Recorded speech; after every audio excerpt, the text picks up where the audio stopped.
रिक्षा टॅक्सीचा प्रवास महाग होण्याचा अंदाज आहे। 1 सप्टेंबर पासून मुंबईकरांच्या खिशाला कात्री लागणार आहे।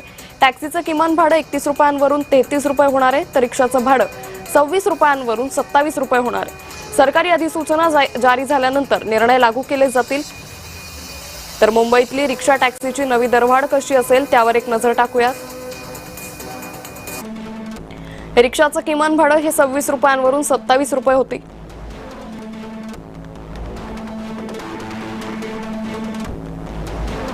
टॅक्सीचं किमान भाडं 31 रुपयांवरून 33 रुपये होईल। दोन्ही दर पहिल्या 1.5 किलोमीटर अंतरासाठी लागू असेल।